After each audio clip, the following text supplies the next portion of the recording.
झाली झोप? झोप? तुमची गैरसोय झाली असणार, कारण इथे काहीच नव्हतं. मंद दरवळणारी धूपदाणी नव्हती, वाळ्याच्या ओल्याचिंब पडद्यावरून येणारी वाऱ्याची थंडगार झुळूक नव्हती, उदबत्तीचं झाड नव्हतं, कस्तुरीचा गंध नव्हता, रेशमी दुलई, अभ्र्यांची रजई, पराची गादी, काही नव्हतं. हो, म्हणजे मंद तेवणारे दिवे नव्हते, हाक मारताच धावून येणारी दासी नव्हती, जागते पहारे नव्हते, कुण्णी नव्हतं. म्हणून वाटतं तुमची गैरसोय झाली असणार. युवराज? पण साहजिक आहे ते येसू, कारण इथल्या वातावरणात भरून राहिलंय ते स्वराज्य उदयाला येण्यापूर्वीपासूनच रयतेचं कण्ण. त्यांचे सताड उघडे डोळे याच त्यांच्या चंद्रज्योत, त्यांच्या घामाचा येणारा दर्प हेच त्यांच्यासाठी उदबत्तीचं झाड, आणि तोच त्यांच्यासाठी कस्तुरीचा दरवळ. हे मात्र खरंय. उद्याची चिंता ही त्यांची उशी, आणि भुईपासून आढ्यापर्यंत व्यापून राहिलेली काळजी हे त्यांचं पांघरूण. उशाशाला लोंबकळणाऱ्या त्यांच्या स्वप्नांखेरीज दुसरं काहीच नाही येत. म्हणून वाटतं तुमची गैरसोय झाली असणार. युवराज, कालच्या रात्री काहीच नव्हतं, कोणतीच सुविधा नव्हती, पण तुम्ही होता, आणि तुमच्या बाहूंची उशी होती, म्हणूनच आम्हाला गाढ झोप लागली. उलट आम्ही खूप खुश आहोत. खरंच? खरंच.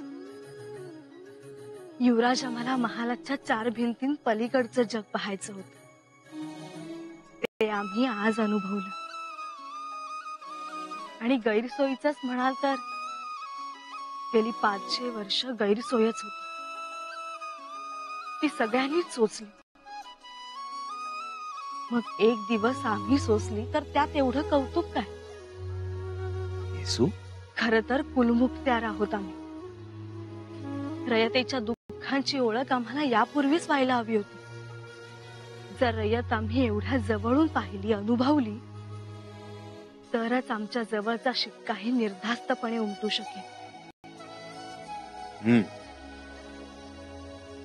पण त्यासाठी तुम्हाला रयतेत मिसळावं लागेल, ते सुद्धा रयत होऊ.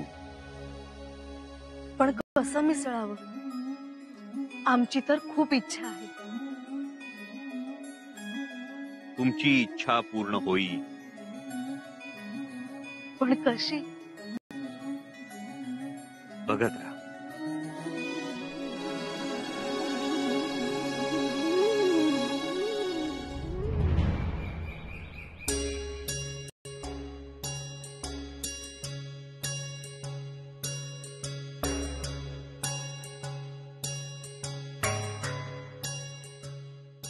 पुतळांचं जरा पिठलं वाढतं.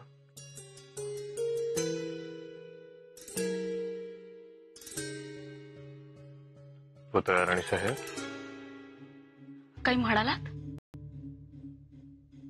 अगं बाई, ताटात काय आज लक्ष नाहीये तुमचं? माफी असावी महाराज. शंभूराजे येतील, नका काळजी करू, दोघही सुखरूप असतील. पहा ना, शंभूराजे आणि सूनबाई काल प्रतापगडावर दर्शनासाठी गेले. दिवस मावळाच्या आत परत येतो असं म्हणाल्या सूनबाई, पण रात्र झाली तरी त्यांचं येणं नाही झालं. येतील केव्हा? दिवसही वर आला, सदरेची सावलीही आखूड झाली, आमचा जीव टांगणीला लागतो. हो राणी साहेब, गडावरच मुक्काम केला असेल. पण गडावरून तसा निरोप नाही आला.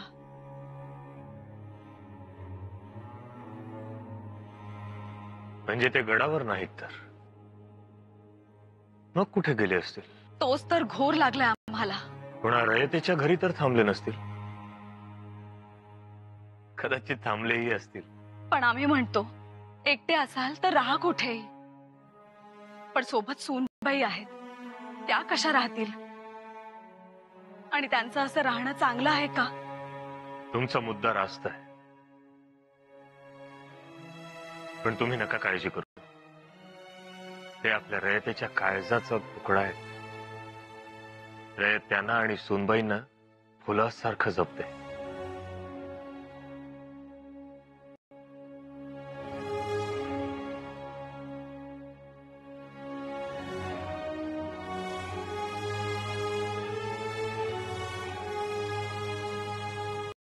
तरीही आम्ही चौकशी करूच, सदरेवरच आहोत. पण तुम्ही निर्धास्त राहा.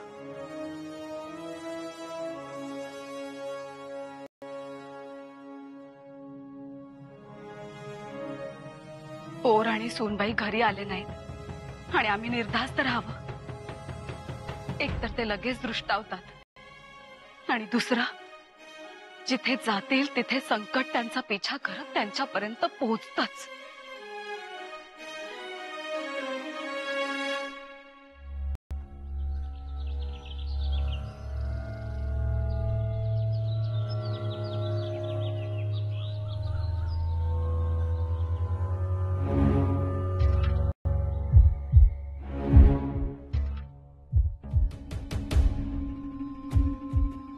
इलाके में आया है, जाएगा कहाँ? अब नहीं बचेगा।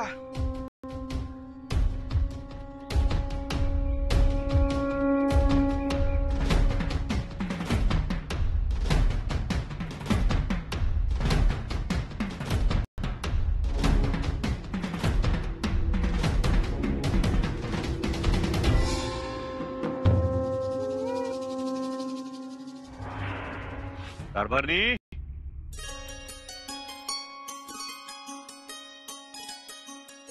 जी, आता या वेशात कोणी ओळखणार नाही. या वेशात गडावर गेलो तर सदरेच्या पलीकडे कुणी प्रवेश सुद्धा देणार नाही. पण आता रयतेत मिसळता येईल. हो, आता कोणी थांबवणार नाही. ना मुजरा, ना पाया पडणं, ना कोणी तक्रार करेल, ना कोणी कौतुकानं बघत राहील. एक सांगू, लई साजरं दिसतंय.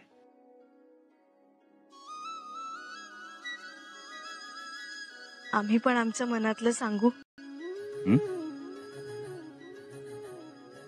लई रांगड दिसतंय सा धनी.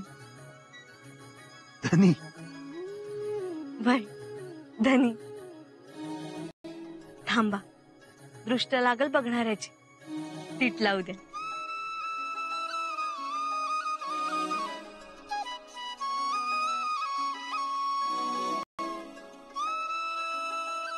तुम्हाला आमची दृष्ट लागू नये म्हणून. चला.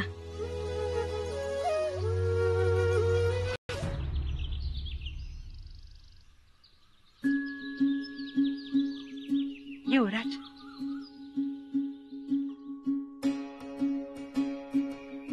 अहो युवराज, काय केलं ते? युवराजनीची तक्रार होती. लोकांमध्ये मिसळता येत नाही, तुमच्या बरोबर जोडीनं फिरता येत नाही, म्हणून हा उपाय केला. पण युवराज, दिसताय मात्र शेतकरी एकदम उभे उभ. पण गड्या, आम्हाला शंका आहे. कारण शेतकरी होणं कठीण का, आणि शेतकऱ्याचं सोंग घेणं त्याहून कठीण. कारण त्यासाठी मातीवर आपली अपार श्रद्धा असावी लागते. आणि जरी आपली श्रद्धा असली तरी मातीने आपल्या घामाला मान्यता द्यावी लागते. युवराज, तुम्ही दोघं बी शोभून दिसत्या. चला, म्हणजे आता फिरायला मोकळी. चल कारभारी. तुमच्या पाटणं आलोच जी. युवराजीने शेतकरी बोली जाहीर बराबर धरला की. तशा हुशार आहेत. नानी, हे दागिने ठेव तुझ्याकडे. माझ्याकडे जोखीम कशाला? आता तूच सांग, आम्ही कुठली जोखीम पत्करू? आमच्या दागिन्यांची जोखीम तू पत्करते की बायकोच्या रागाची जोखीम आम्ही पत्करू? नका नका युवराज, बायकोचा राग लई वंगाळ. ही जोखीम नका घेऊ. द्या माझ्याकडं. जाताना सांच्याला परत घेऊन जा. येतो.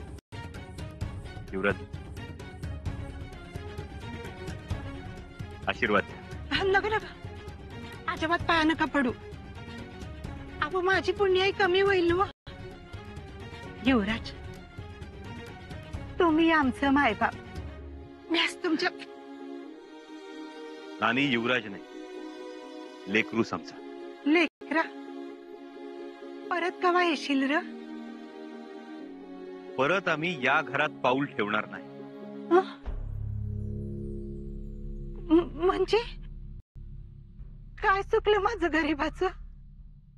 का नाही येणार परत? आम्ही येऊ ते नव्या घरात. म्हणजे नवं घर? नवं घर. रायगडावर आला की आमच्या खासगीतून रक्कम घे आणि चांगलं टुमदार घर बांध. चौक जोत, येणाऱ्या जाणाऱ्या पाहुण्यांना उठायची बसायची जागा आणि नानीसाठी बैठक. तिनं एका जागी बसून सुनाबाळांना हुकूम सोडायचा. तुम्ही बोललात, भरून पावलं. आता येऊ ते वास्तुशांती नव्या घराची. येत चल कारभार.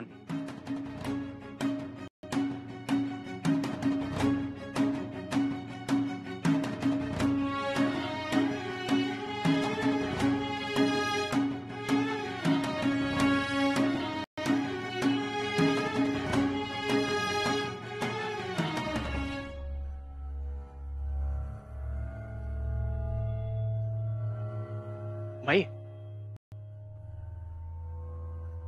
कौन रे बाबा तू? मुसाफिर, बहुत प्यास लगी है, थोड़ा पानी मिलेगा? थांबायच.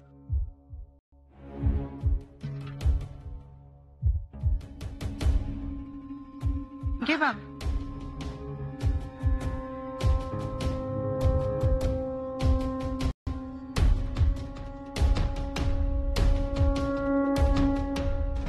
शुक्रिया. मेहमान थे, कहाँ गए हैं? तुला कशा पाहिजे नसत्या चौकशा? चल निघ निघ इकत ना.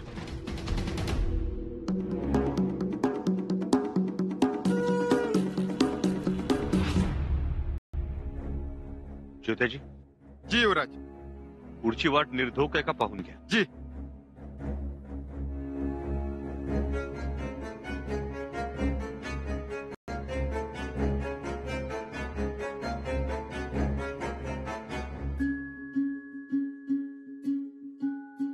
अरे ओ गाववालं, एवढं उन्हात आणत कुठं निघाला? उशीर होईल आम्हाला. अहो वरण आग कोसळती. तुझं ठीक आहे मर्दा. अरे पण त्या आस्तुरीचा काही विचार? वाईट जरा सावलीला येऊन बसा. ऊन उतरल्यावर जावा की. ओ दादा, अहो म्या भैरू आबा हाय. या या इकडे या. अहो जेवणाची वेळ झाली आहे, जरा 2 घास खाऊन जावा. नाही नगा बाब, उशीर होईल आम्हाला. अहो नाही, काय उशीर होणार नाही. या बैलगाडी बांधून देतो तुम्हाला. जाताना बैलगाडी घेऊन जावा आणि येताना सोडून जावा. या या बसा. हे बघा आमच्या कारभरणीनं वांग्याचं भरीत, शेंगादाण्याचं कूट, उडदाचं फूट पण हाय आणि सगळं बाजरीची भाकर. अहो अशा अन्नाला नाही म्हणू नाही. या या बसा. बस कारभार. बस बस पोरे बस. या दूध पण हाय. दूध द्या तो.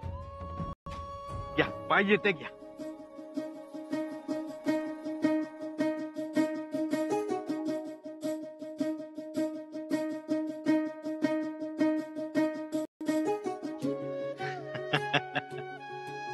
आमच्या युवराजान वाणीच आहे जणू तुमचं. रचवानी म्हणजे? हो त्यांना पण साय नाही आवडत. हे त्यांच्याकडूनच शिकल्या. असू दे असू दे. राबा, काय म्हणते? समाधानी हायचा ना? एकदम समाधान. कसली दादात नाही बघा. अहो आमचा राजा अर्ध्या राज्याला आमच्या पाठीशी उभा राहतो. आणि आता काही पिकलं तर घेतो, नाही पिकलं तर तोच आम्हाला देतो. बरं अंमलदारांचा काय त्रास बिरा? नाही काही तसा तारा सोन्यासारखी माणसं आहे समज. आमचा राजा देव माणूस त्यामुळे समज चांगलंय बघा. आता अंमलदाराचं म्हणाल तर तो शेत सारा मागतोय, पण तसा काही त्रास नाही त्यांचा बरं का. आणि आमच्या राजाचा हुकूमच हाय, शेतकऱ्याच्या भाजीच्या देठाला पण हात लावायचा नाही म्हणून. असं जणू काही तुम्हाला माहितीच नाही वय. तुम्ही काय बरानपुरावरून आलेत वय? अहो आमचं हे स्वराज्य आहे. आबा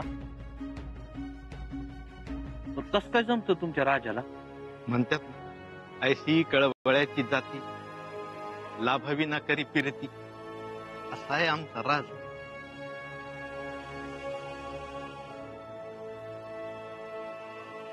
चवदार आहे भाकरी. पुरे माझ्या राजाचं सत्व हाय आणि आमचा घाम, म्हणून हा घास गोड लागतोय बघ.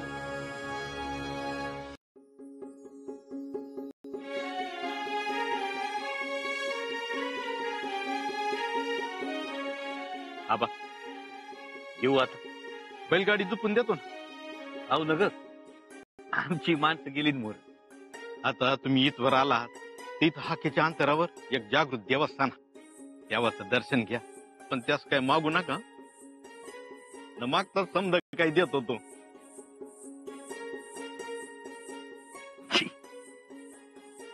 राम राम. राम राम राम राम.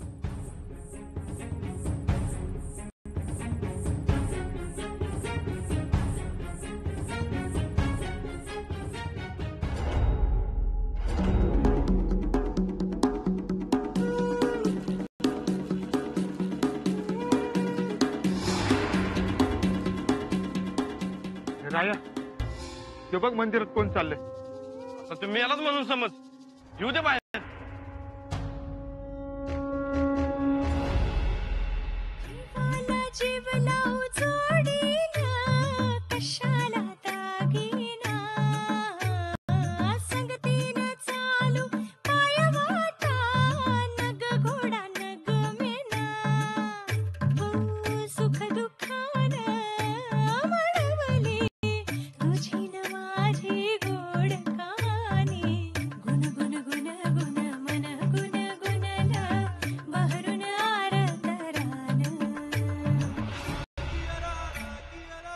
धनी,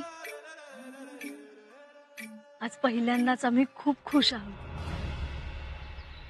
निसर्ग नेहमीच आनंद देतो. निसर्ग आणि त्यात तुमची सोबत. पण सोबत काही युवराजांची नाही, आमच्या पतिराजांची, आमच्या जीवाच्या धन्याची.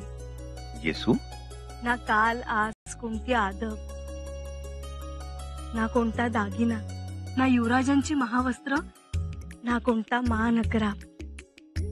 खूप मज्जा आली. आम्हाला ना तुम्ही आबासाहेबांचे होतात, ना मातोश्रींचे, ना स्वराज्याचे, ना रयतेचे, ना कुणाकुणाचे. फक्त आमचे होतात, पूर्णपणे आमचे. युवराज, हे क्षण आम्ही आयुष्यभरासाठी जपून ठेवू.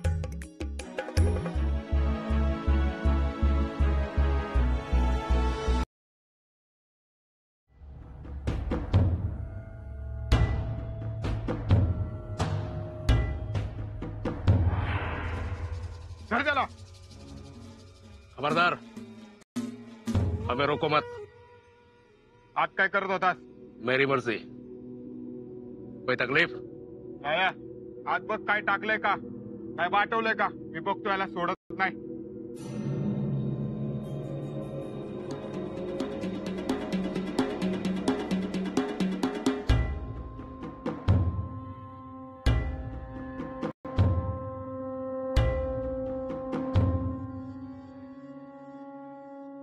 थांब, पुढं जाऊ नकोस.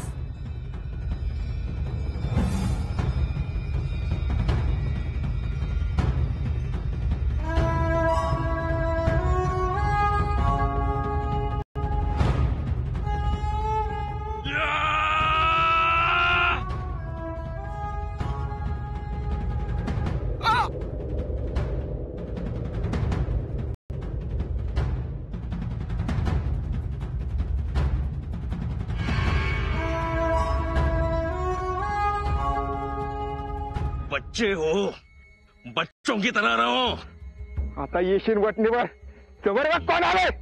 मुझे डराओ मत, मैं किसी को नहीं डरता। आने दो उसको।